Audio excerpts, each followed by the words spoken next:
as the deer panteth for the water, so my soul longeth after thee. You alone are my heart's desire, and I long to worship thee. Thank you for joining the Discipleship Cruise. God bless you. Let us pray together as you invite your friends, invite your relatives, and whosoever may be around you. Let's pray together. Father, we thank you for another opportunity to come to your throne of grace, where we can obtain mercy and find grace to help us. Lord, we need you so much at a time like this. And we are just praying that you will speak into our hearts words of cheer, words of comfort, words of encouragement at this time. And grant that, Father, Lord, we will find favor. Holy Spirit, please help us to hear God well and help us to understand what we are hearing. In Jesus' name we prayed. Amen. Thank you so much. We bless God for what He's doing, and we thank Him because at a time like this, the greatest resource upon which a man can depend for existence is actually the Word of God, nothing else. The manna from heaven must be your sustenance. The Word of God, the bread of life. Nothing else will succeed, will suffice to help you at a time like this. The times are difficult, the times are hard, the times are discouraging. But we thank God that God has not left us comfortless, has not left us hopeless. God has given us His word. And I don't want you to go down. In times like this, men go down. They go down in their consecration, they go down in their devotions, they go down in their resolves, they go down. Some lose hope, some give it up, some prefer to die than to live, some go into sin and wickedness to survive, but not you. As you go on studying, I pray that God will not find you wanting at a time like this. The times we are in, they have an end. It's already prophesied in the Bible before now. We're entering the last days before Jesus returns. And after the saints are taken away, it's going to be terrible. So you just hold on, for your salvation is very close. God bless you. I thought I should keep encouraging you, and I thought whatever we can do for ourselves, this is time for us to heart together. This is time for us to speak to one another about the Lord. I know that there's a book of remembrance that is opened and your name is there, and nothing will be able to snatch you away from the hands of the Almighty God. So God will bless you. I must rush on because time is not on our side.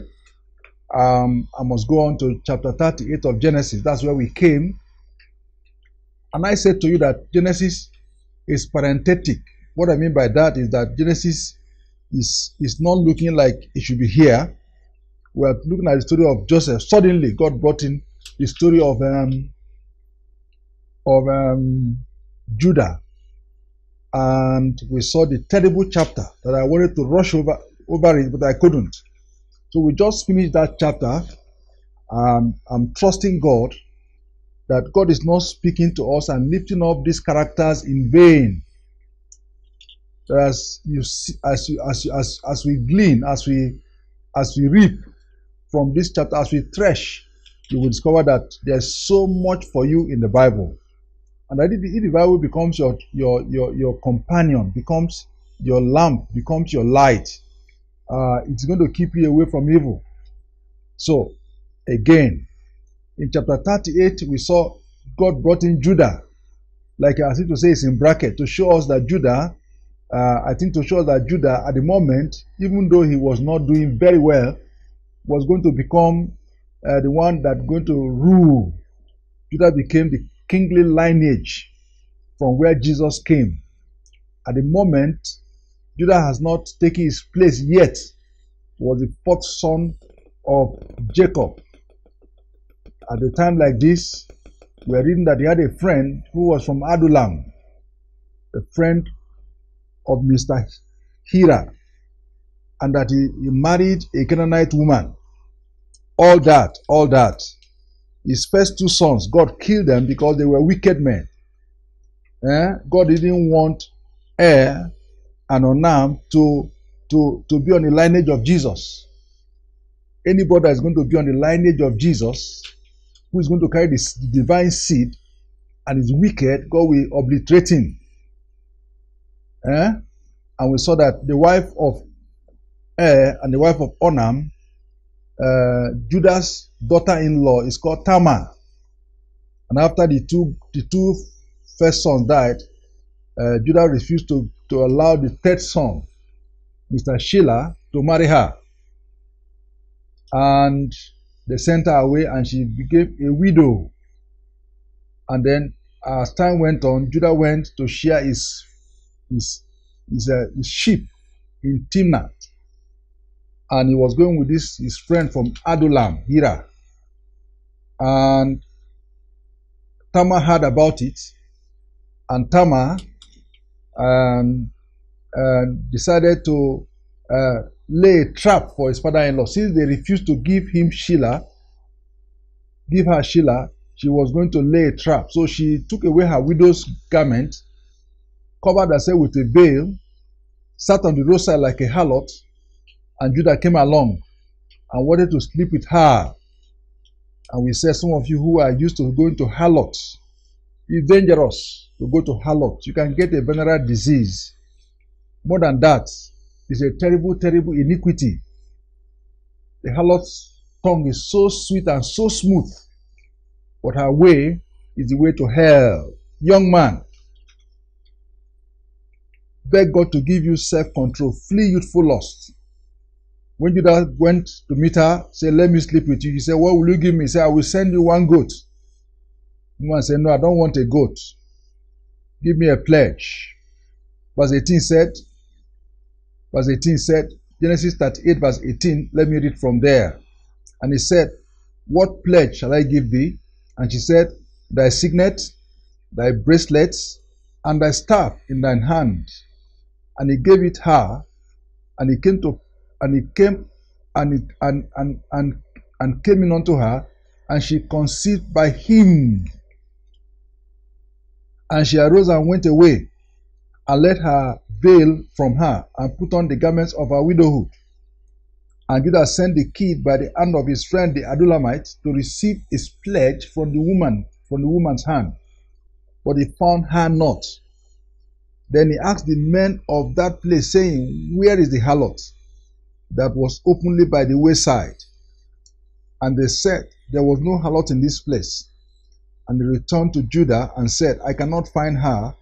And also the men of the place said that there was no harlot in this place. And Judah said, let her take it to her, lest we be shamed. Because I sent this kid, and those has not found, and thou hast not found her. May the Lord add blessing to his word. When you go with a bad friend, I know that you are not going to succeed. The Bible said, that evil communication breeds bad manners. The people of the world said, show me your friend, I will show you who you are. Birds of the same feather flock together. A friend that can acquire with your wickedness. A friend that cannot correct you when you make mistakes. A friend that cannot sanitize you and sanctify you is not a good friend. And that kind of friend, like this Adullamite, will only encourage you to do evil. And several men have been ruined because of the kind of friend they went with. When Judah went to meet the harlot, this is daughter-in-law who covered herself with a veil. The woman said, what will you pay me? The man said, I will give you a goat. The woman said, no, I want a pledge. And what was the pledge? His signet ring, his bracelet, and his staff. I don't know whether you understand the implication of this. Without his signet ring, he cannot sign a contract. He doesn't have authority. The ring signifies authority. His bracelets and his staff of office is authority. The critical things of a man's life, these are the things that this man handed over to a harlot. How much is his value? How much does he value his authority? His ring. his bracelet, and his staff?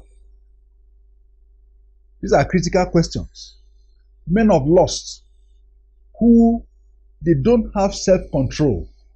At the point where lust hooks them, there is nothing they cannot give up.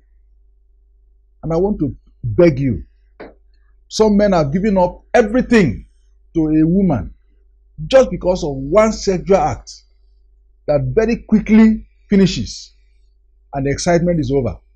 But in 1 second, you have lost everything. Esau lost his birthright because of a mess of pottage. So when I see such men, and Judah was going to become included in a class of men like Esau, like Gehazi, like Achan, who was full of covetousness. Those are the kind of people that Judah could have ended up in that lineage, in that side. But thank God that Judah recovered. But friend, you can see what lust can do. Lust makes a man to lose all. If you lost money, it's all right. When you lose your signet, when you lose your bracelet, when you lose your staff of office, which signifies your authority, I don't know what you are going to do. But because of lust, and she just went into this lady, and this lady conceived. So she had children now by his own daughter-in-law. And I know you know that it's a terrible incest. It's a terrible sin to sleep with your own daughter-in-law. There are some people you never try it. You cannot sleep with your son's wife. But Judah has done this unknowingly, and the evidence of it is that that this woman was pregnant. And she went back. When they went to look for her to give her the goat, they didn't find her. And the person they sent to go and give her the goat was still this same Adulamite, Mr. Hira. So your relationships, who is your friend? What is tying you to that man who is not of the same spirit, of the same faith, of the same anything like you? A man that is evil and can condone evil, who cannot help your life. What are you doing with him? I can't give you good counsel. That can never add anything to your life, always taking away from your life. What are you doing with a heathen? All the men that committed evil, they needed somebody to goad them on, somebody to encourage them. That's what Hira did. Number 2, I know that I cannot preach this sermon to you because it's almost impossible for a man to control his lust if he's not born of God. Lust is of the human nature. And lust for the things of this world, lust for meat, lust for fish, lust for women is the first line of attraction that the world system offers a man. The lust of the flesh. And when you are given to it and you have opened your life to pornography, to indecency, to homosexuality, and the demons have taken over your life, because these are things that open doors for demons to take over your life, then you are going to be in trouble. You may not be able to control your lust anymore. And when it hooks you, you have to look for a harlot at best, at worst. And that's where we found Mr. Judah, a man that was destined to become great in the economy of God. He was now in the class of men that sold their birthright for a mess of postage. Men that because of one sexual act, they lost all and became useless in life. It has happened before. God is just showing us this so that we will know. I say, let him take it. Let's not investigate it. Let's not go and look for her. Lest we put to shame. Now let me finish this story quickly because I want to go over this chapter, but I want you to learn the lessons of God. When God speaks, God brings lessons to learn. His speaking is not esoteric. He's not speaking just mere mysteries that are not that for mere head knowledge. No. He's speaking so that you can practice his word. Hallelujah. 24. And it came to pass about 3 months after that it was told Judah, saying, Tamar, thy daughter-in-law, hath played the harlot. And also, behold, she is with child by whoredom. And Judah said, Bring her forth and let her be burnt. And she was brought forth. And when she was brought forth, she said to her father-in-law, by the man whose these are, am I with child? And she said, the son, I pray thee, whose are these, the signet, the bracelet, and the staff? And Judah acknowledged that and said, she has been more righteous than I, because that I gave her not to Shelah my son, and knew her not anymore. I want you to follow this story, because this story is important. You can see the high level of moral rectitude that those people of old, even before the law, practiced. When a woman gets pregnant from somebody who is not her husband, she is stoned to death. So when this woman was 3 months pregnant, and they told Judah that your daughter-in-law is 3 months pregnant, Judah said they should do what is right. They should stone her to death. She's with child by harlotry, by whoredom. Bring her out. When they brought her and they were ready to stone her, she said, let me say something. And she confronted her father-in-law. He said, these things I'm holding, who are they? To whom do they belong to? The son, I pray thee, who are these? And Judah said, yes, they are mine. She is more righteous than myself. And this is all because I gave her not to Shelah my son. And from that day, he didn't sleep with her again until she gave birth. I just wanted you to see that even people who don't have the Bible, they sometimes behave more righteously than those that have Bible. And even in those days when there was no Lord, when there was no Bible, that the standard of behavior, even among Canaanites, was so high that nobody became pregnant outside marriage. If you did, they stone you. Even widows don't have a right. They have to have a husband to have a child, to be pregnant. They would have stoned her to death. So I like to think that. So when we see arguments going here and there, whether it is right, whether I have a right, whether it is you are judging me or not, that's not the issue. The issue is that God has standards. And even when it is not written, man knows God's standards intrinsically. That even the heathen who didn't have the Bible or the Word of God, they knew what was right and what was wrong intrinsically. And that God will judge every man according to the knowledge that he has. Beyond that, I see that Mr. Judah repented. When some of us are confronted with our sin, what we do is to deny it. You know, I've said, it's not my child. Let's go and do DNA. I see a lot of young men that are pregnant women. When they say, are you the one that pregnant? I say, no, I'm not the only one. I did it, but I'm not the only one. Let us go and check how many of us did it. Which one? I see a lot of this kind of argument. And a girl carries a pregnancy, gives birth. Nobody even goes to see her. Nobody asks her, how are you training this child? And she's suffering alone with her parents, while the man that committed the act has denied her and is already living his own life and pursuing and spoiling other girls. Can I prophesy to you? There's no rest for the wicked. You don't do such things and become free. Judah could have become a useless man permanently, no matter what God has said concerning him, if he didn't confess that this woman is more righteous than myself, and after that he didn't go near her again, because he knew it was wrong to sleep with his daughter-in-law. So I see that when I see men that God forgave and God still put them back where they should be, I know that these are men who their heart easily changes. Does your heart change? Does your heart turn when you do something wrong? Or are you hard-hearted? Are you a man that is hard-hearted? Now let me finish this story, please. Verse 27, and it came to pass in the time of her travail, that behold, twins were in her womb. And it came to pass when she travailed, that the one put out his hand, and the midwife took and bound upon his hand a scarlet thread, saying, this came out first. And it came to pass, as he drew back his hand, that behold, his brother came out. And she said, how hast thou burst forth?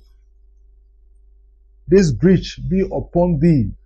Therefore his name was called Perez. And afterward came out his brother, that had a scarlet thread upon his hand, and his name was called Zerah. Hallelujah. Hallelujah. I want to end with this story, and it's very straightforward. It's not a difficult story for you to understand. Tamar was pregnant with the children of her father-in-law, Mr. Judah. Even though I see Judah has had a change of heart, Judah has repented from his sin, and I'm praying that before this program ends, that you are going to turn away from every known sin you have done, so that God will forgive you. Satan has no right to hold you to ransom.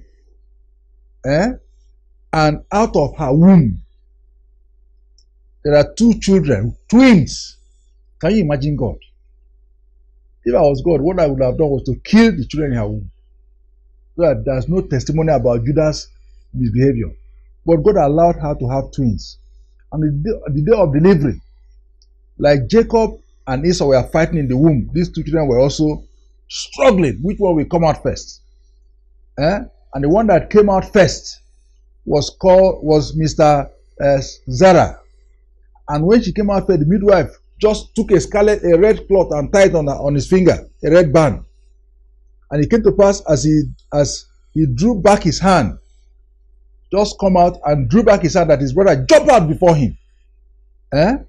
This looks like a drama, but it happens like that. Destinies are written even at the point of birth. Even before children are born, God has said what they will become. Even before children come out, God has said what they become. And even in the womb, some of you commit abortion. Let me tell that children in the womb, they have sense. They may not know everything, but somehow, they have some understanding.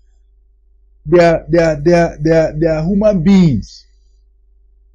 They may not have gone to school, they may not have developed understanding, but look at this kind of drama.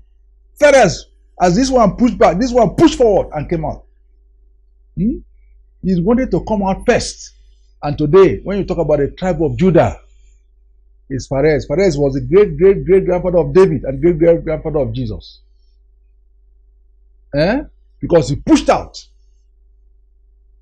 And both him and his brother Zerah and Shelah, they are the one that make up the house of Judah when you go to any genealogy.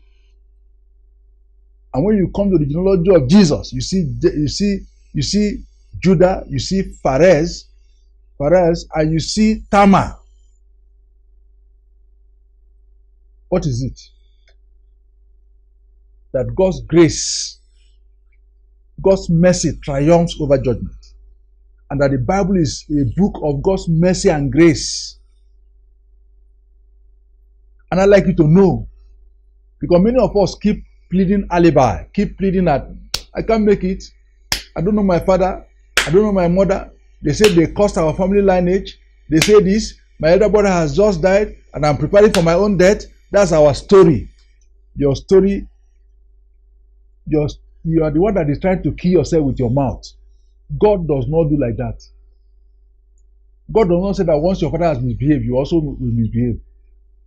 God did not declare and ordain that once your father is a drunkard, you will be a drunkard. You choose to be a drunkard by yourself. Yes, there's more possibility of you learning from your father's uselessness, but yet you have your own life and your own testimony. And I'd like to make this plain, that God is a God of grace. When people repent, when people turn away from sin, God does not refuse them. Nobody comes to God and he casts them out. Anyone that comes to him, he receives him. And I want us to note this, because as we pray together, I want you to know that bad luck, what you call bad luck that is following you, is because of your own sin. Your father's sin can only come upon you when you don't repent. When you repent, God charges a cost for you. So stop giving me excuse that it is because of the way I was born. It is because of this. It is because of this. It's not the issue.